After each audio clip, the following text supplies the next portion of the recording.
Bismillahirrahmanirrahim. Manusia itu tidak pernah keluar dari ruang ujian.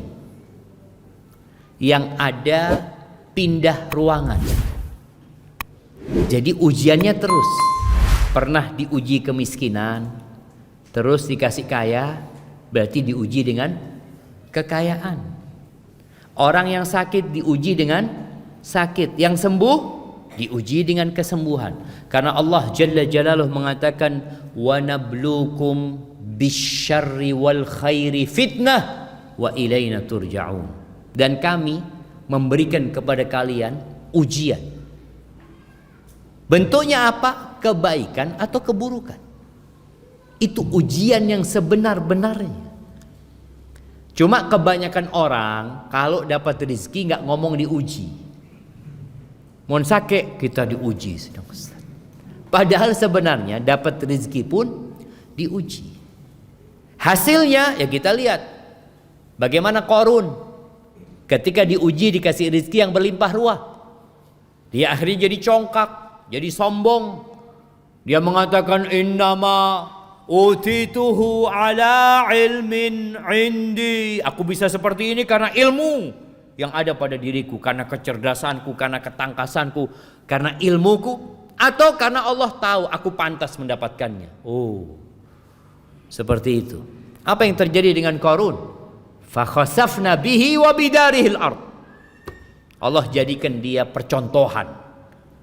Rumah, harta, dan dirinya dibenamkan di dalam tanah.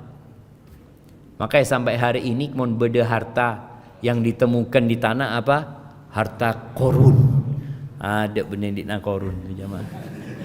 Tapi karena Qarun jadi percontohan tadi, hilang Qarun itu jemaah. Tapi bagaimana Nabi Daud? Nabi Sulaiman putranya Nabi Daud alaihissalam. Perbedaan antara ujian yang Allah berikan kepada Qarun dengan rezeki yang berlimpah ruah, tapi bagaimana sikapnya Qarun, dan bagaimana Nabi Sulaiman ketika Nabi Sulaiman melihat singgasana Ratu Balqis itu ada di depan dia, dari Sabak sana sampai ke Urshalim, sampai ke Baitul Maqdis dalam waktu yang sangat singkat sekali.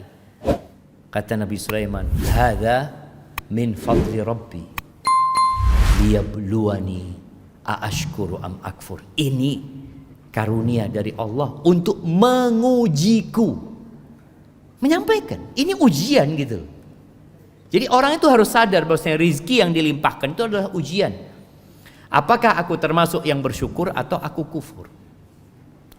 Orang-orang yang nggak beriman, dia itu kalau dapat rezeki, kalau dapat jabatan, ditinggikan kedudukannya. Seperti Allah sebutkan di surat Al-Fajr. Apa yang akan dia katakan? Fa'ammal insanu idza mabtalahu rabbuhu fa'akramahu wa na'amahu fayaqul rabbi akraman. Ini manusia kalau diluaskan rezekinya, dimuliakan, dikasih jabatan, kedudukan, dia mengatakan Tuhanku memuliakan aku. Wa idza ibtalahu faqadara alaihi wa amma idza fa ammal insanu idza mabtalahu rabbuhu fa akramahu wa na'amahu fa yaqulu rabbi akraman wa amma idza ibtalahu faqadara alaihi rizqahu fa yaqulu rabbi ahana.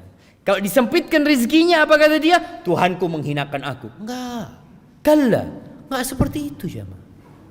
Jadi kita harus tahu bahwasanya harta dunia itu bukan standar cinta Allah kepada hambanya, bukan. Jangan pernah berpikir kalau orang itu jadi bupati, orang itu jadi gubernur, jadi presiden, atau dia memiliki jabatan dan kekayaan, oh berarti Allah cinta sama dia, Allah memuliakan dia. La, kalla. Enggak.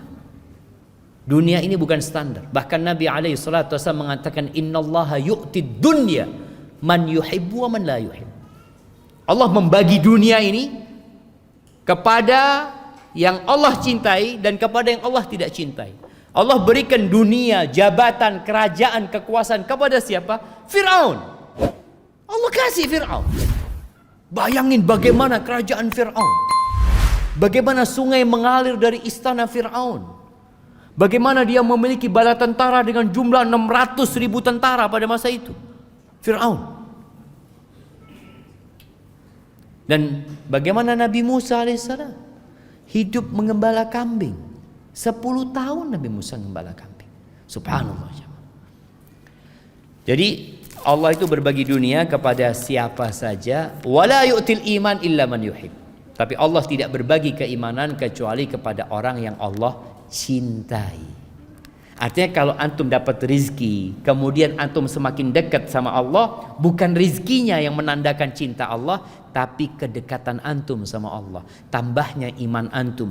Alhamdulillah Ustaz, dulu anak gak pernah sholat malam Ustaz. Sekarang sejak pandemi ini bisa sholat malam. Nikmat. Anak dulu gak pernah sholat duha Ustaz. Alhamdulillah sejak di PHK tiap hari sholat duha Ustaz. Karena tak ada lakonnya dia ya sholat duha. Tapi alhamdulillah gitu loh. Ini berarti ada sebuah karunia Allah kepada dia. Karena dia jadi lebih dekat sama Allah Azza wa Jalla.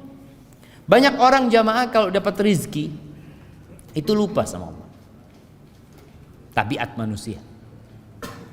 Jadi kalau lagi susah soft pertama. Makanya kalau antum lihat yang di soft pertama ini kadang-kala kalau nggak pernah lihat soft pertama, oh di otang dengan ini. Kadang-kala kan karena nggak pernah soft pertama. Tapi kalau dia lagi banyak rezekinya kadang-kala telat-telat datang. Itu ya itu godaan dunia. Maka hati-hati. Baik. Ini kayaknya pertanyaan terakhir jemaah. Apakah rizki yang sudah ditetapkan pada manusia itu bisa tertahan karena perbuatan kita Ustaz? Ahibati fillah. Yang memberikan rizki itu Allah. Dan Allah sudah membuat keputusan bagaimana rizki itu diambil. Maka kata Nabi SAW, sebagaimana Jibril menghembuskan di hati Nabi SAW, wala yahmilannakum istibta'u rizq. Jangan sampai perasaan lambatnya rizki, tertahannya rizki kita, akhirnya kita menempuh cara yang haram. Terus gimana? Karena yang di sisi Allah tidak dapat dicari, tidak dapat diraih kecuali dengan ketaatan kepada Allah Azza wa Jalla.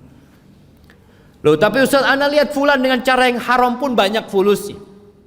Iya, tapi dia nggak akan dapat berkah dari harta yang dia miliki. Nggak ada berkah aja. Antum melihat perampok sekali dapat berapa? 400 juta. Seminggu tanda aja. Habis. Orang bisa hidup dalam setahun dengan gaji 2 juta sebulan, berarti setahun dia berapa yang dia habiskan? 24 juta. Ini 400 juta seminggu habis. Jadi dihalangi dari berkahnya rezeki tersebut. Jadi kalau bicara apakah rezeki yang sudah ditetapkan bisa tertahan? Bisa tertahan karena perbuatan dosa yang dilakukan. Allah juga sudah tahu dia akan berbuat dosa pada hari itu yang menyebabkan rezekinya tertahan. Makanya kata Nabi SAW, innal abda la yuhramur rizq bidzambin yusibuh. Sesungguhnya hamba dapat tertahan dari rizkinya, terhalangi dari rizkinya gara-gara dosa yang dia lakukan. Mungkin tadi Anda sampaikan jumlahnya tetap dapat dia jemaah. Dia Ustaz, orang ini Masya Allah Ustaz, na'udzubillah ya, kalau kita lihat orang itu gak sholli Ustaz, perbuatannya dosa, tapi hasilnya banyak Ustaz. Tapi dia diharamkan dari rizkinya, tidak dapat menikmati rizkinya. Apa kata Allah? Fala tu'jibka amwaluhum wala auladuhum. Engkau itu jangan takjub, jangan heran sama hartanya orang-orang kafir, sama anak-anak mereka yang sukses. Kenapa? Innama yuridullah liyu'adzibahum biha fil hayatid dunya. Allah itu hendak mengadab mereka dengan harta itu, dengan anak-anak mereka dalam kehidupan dunia ini. Karena sebenarnya rizki itu adalah yang bermanfaat buat kita. Kalau gak bermanfaat buat apa jamaah? Kita punya fulus banyak buat apa? Orang di rekeningnya ada 1 M, tapi dia makan gak bisa makan. Dia nasi putih sama telur bas. Itu becaan. Fulusnya gak banyak, semua bisa dia makan. Kita kalau melihat nominal rizkinya, lebih banyak mana? Lebih banyak itu orang kaya yang punya 1 M. Ini tukang becak punya berapa? Tapi lebih banyak mana rizkinya? Tukang becak. Ketika dia dapat makan, memanfaatkan apa yang Allah ciptakan untuk kehidupan dia, jemaah. Jadi rizki itu yang bermanfaat buat kita. Maka jangan takjub dengan ya orang-orang yang kaya raya, yang anaknya sukses, tapi mereka tidak bertakwa kepada Allah, itu akan jadi azab buat mereka.